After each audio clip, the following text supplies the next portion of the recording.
Hello everyone, स्वागत है आप सभी का हमारे online learning platform target semester पे। और आज हम डिस्कस करने वाले हैं एलएलबी 3 ईयर प्रोग्राम के फर्स्ट सेमेस्टर के सिलेबस के बारे में कि आपको अगर एलएलबी में आपने एडमिशन ले लिया है तो उसमें कौन कौन से पेपर पढ़ने हैं ये आपको जानने हैं। ध्यान रहे कि एलएलबी 3 ईयर प्रोग्राम के लिए है, ना कि 5 ईयर प्रोग्राम के लिए। ठीक है, तो यहाँ पे हम लोग लिख लेंगे एलएलबी 3 ईयर्स के लिए। ओके, सबसे पहला जो पेपर आने वाला है आपका वो है कॉन्ट्रैक्ट फर्स्ट, जो आपको पढ़ना है। ठीक, कॉन्ट्रैक्ट फर्स्ट में आपको 4 यूनिट पढ़नी होती है। कितनी यूनिट पढ़नी होती है? 4 यूनिट्स जो है टोटल पढ़नी पड़ती है। और इस 4 यूनिट में आपको बहुत सारी चीजें बताई जाती हैं। जैसे कॉन्ट्रैक्ट फर्स्ट इसका नाम इसलिए दिया गया है क्योंकि कॉन्ट्रैक्ट 2 आपको सेकेंड सेमेस्टर में अपने पढ़ना है। इसमें कॉन्ट्रैक्ट क्या है, ऑफर क्या है, एक्सेप्टेंस क्या है, किस तरीके से कॉन्ट्रैक्ट को फॉर्म किया जाता है, कॉन्ट्रैक्ट करने के लिए क्या क्या कैपेसिटी होती है, साथ ही साथ अगर कॉन्ट्रैक्ट आप कोई ब्रीच कर देता है तो उसके लिए रेमेडी क्या होती है, ये सारी चीजें आप देखने वाले हैं इस कॉन्ट्रैक्ट फर्स्ट पेपर में। ठीक है ना, खास करके इसको जनरल कॉन्ट्रैक्ट भी, general principle principles of contract भी कहते हैं, जनरल प्रिंसिपल ऑफ कॉन्ट्रैक्ट इसको कहते हैं। ठीक, इसमें टोटल आपको जो सेक्शन पढ़ने होंगे वो सेक्शन 1 से लेके 75 तक पढ़ने होंगे। ठीक, इसके लिए आपको बेयर एक्ट लेना है। क्या लेना है आप लोग नोट करते चलो साथ में। बेयर एक्ट लेना है। तो बेयर एक्ट आप किसका ले सकते हो? तो डिग्लॉट भी ले सकते हो, या फिर आप चाहो तो यूनिवर्सल लेक्सिस नेक्सिस जिसका भी चाहो आप ले सकते हो बेयर एक्ट। साथ ही साथ अगर आपको रेफरेंस बुक बताएं इसकी, तो अवतार सिंह की आप बुक ले सकते हो। अवतार सिंह की बुक अच्छी रहेगी। इसमें बांगिया की भी बुक आती है, वो भी ठीक है। लैंग्वेज के अकॉर्डिंग आप जा करके देख सकते हो। और हिंदी मीडियम के जो स्टूडेंट हैं उनके लिए कैलाश राय जी की बुक है, इंग्लिश मीडियम में भी आती है, वो भी आप देख सकते हो। ठीक है, कैलाश राय जी की। तो ये पूरा रहने वाला है आपका कॉन्ट्रैक्ट फर्स्ट, जिसमें ये चीज आपको पढ़नी है। और इतने मटेरियल्स आपके पास हैं तो सफिशिएंट आपके पास मटेरियल है और इधर उधर जाने की जरूरत नहीं है। और इसका कोर्स कोड या पेपर कोड कह लो तो क्या रहेगा? LLB 101। ठीक है ना, चलो अब हम चलते हैं आगे। जो दूसरा हमारा पेपर रहने वाला है वो कौन सा है भाई?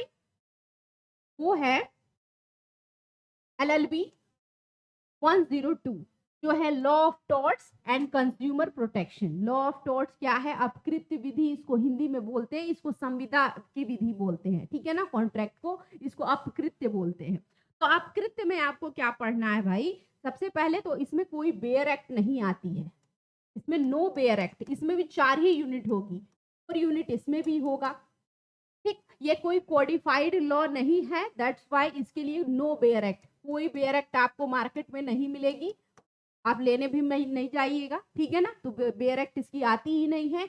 बुक इसकी आप ले सकते हो। बुक कौन सी है? तो आर के बांगिया इसकी ठीक बुक, आर के बांगिया। ठीक है, लैंग्वेज इजी है। अवतार सिंह की भी आती है, आप दोनों देख सकते हैं अगर आपको लेना है तो। फिर उसके बाद जो तीसरा आपका पेपर आता है, सबसे इंटरेस्टिंग पेपर, वो है कॉन्स्टिट्यूशनल लॉ फर्स्ट का।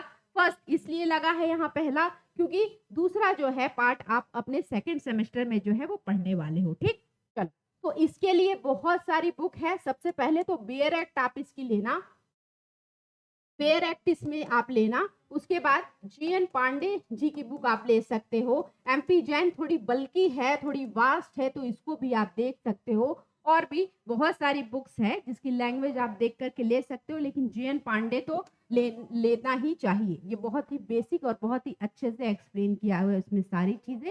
फेयर एक्ट तो मस्ट है। ठीक, इसमें भी सब में जितने भी पेपर आप पढ़ रहे हो सब में क्या है? 4 यूनिट्स आपको मिलेगा। ठीक है, देखने को 4 यूनिट्स आपको पढ़ना पड़ेगा। नेक्स्ट जो आपका पेपर रहने वाला है वो है कौन सा? फैमिली लॉ फर्स्ट का। फैमिली लॉ फर्स्ट का, जिसमें आपको हिंदू लॉ पढ़ना है। हिंदू लॉ क्या होता है, मुस्लिम लॉ क्या होता है, हिंदू लॉ में कैसे मैरिज होता है, कैसे डाइवोर्स होता है, कैसे सेक्सेशन होता है, ये सारी चीजें आप पढ़ने वाले हैं। ठीक, इसमें भी 4 यूनिट है। अगेन इसकी भी बेयर एक्ट आप लेंगे। बेयर एक्ट तो मैं जितना भी बता रही हूँ सबकी आप ले लेंगे।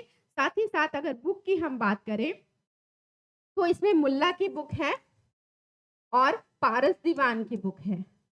पारस दीवान की बुक है, इसको आप देख सकते हो। ओके, चलो लास्ट जो आपका पेपर है, जिसका पेपर कोड है LLB 105, उसका नाम है public international law. Public international law में आप इंटरनेशनल लॉ क्या-क्या चीज़ें हैं, ठीक है? इंटरनेशनल लॉ बाइंडिंग है कि नहीं है, इंटरनेशनल ऐसे कौन-कौन से ऑर्गन्स हैं, एजेंसियाँ हैं, ये सारी चीज़ें आपको पढ़नी है। और इसके लिए बेयर एक्ट आप लीजिए, बेयर एक्ट लीजिएगा ही लीजिएगा। साथ ही साथ आप एच.ओ. अग्रवाल की बुक ले सकते हैं। एच.ओ. अग्रवाल की बुक ले सकते हैं, और या तो फिर आप कपूर की एक बुक आती है, आर के कपूर की, उसकी बुक भी आप ले सकते हो, ठीक है? तो ये आपका पूरा का पूरा सिलेबस रहा है एलएलबी फर्स्ट सेमेस्टर का, जो 3 ईयर प्रोग्राम है उसकी फर्स्ट सेमेस्टर का पूरा सिलेबस, मतलब सिलेबस का पेपर रहा। पेपर में आपको क्या पढ़ना है, कौन सी बुक पढ़नी है, बेयर एक्ट पढ़नी है, ये सारी चीजें हमने डिस्कस की, ठीक है ना? तो आगे हम देखते हैं कि अगर आपको एलएलबी का सेमेस्टर अपना अच्छे से कंप्लीट करने हैं, सारे पेपर्स पढ़ने हैं, अच्छी तरीके से समझना है, तो आप हमारा सारथी बैच जो है वो ज्वाइन कर सकते हैं। ये आपको हेल्प करेगा अच्छे से समझने में, आपके सब्जेक्ट को। कोई भी पेपर हो, सारे पेपर में जितने यूनिट्स हैं उन यूनिट्स को कवर कराया जाएगा, चारों यूनिट्स को। एक्सपेक्टेड जो क्वेश्चन है वो भी दिए जाएंगे आपको, साथ ही साथ जितने भी अवेलेबल हमारे पास प्रीवियस ईयर क्वेश्चंस हैं वो भी अपलोड कर दिए जाएंगे, और जिस मटेरियल से आपको पढ़ाया जा रहा है वो मटेरियल भी आपको दिया जाएगा, ठीक है? तो सारथी बैच आप जा करके देख सकते हैं टारगेट गुरुकुल ऐप पे, ठीक है? टारगेट गुरुकुल ऐप आप गूगल प्ले से डाउनलोड कर सकते हैं। वहाँ पे बैच वाले सेक्शन में जा करके वेरियस जो बैचेस हमारे रन कर रहे हैं सेमेस्टर के लिए वो देख सकते हैं। इसमें आपको सिलेबस 100% कराया जाएगा, मेंटरशिप मिल जाएगा और डाउट सपोर्ट मिल जाएगा। वैसे तो इसका कॉस्ट जो है 999 है, लेकिन अभी 599 में ये कोर्स आपको मिल जाएगा अगर आप एनरोल करते हो तो, ठीक है? तो आई होप ये इन्फॉर्मेशन आपको अच्छा लगा होगा, आप अवेयर हुए होंगे अपने सिलेबस के बारे में। आज के लिए इतना ही, मिलते हैं फिर नेक्स्ट वीडियो में इसी के साथ। धन्यवाद।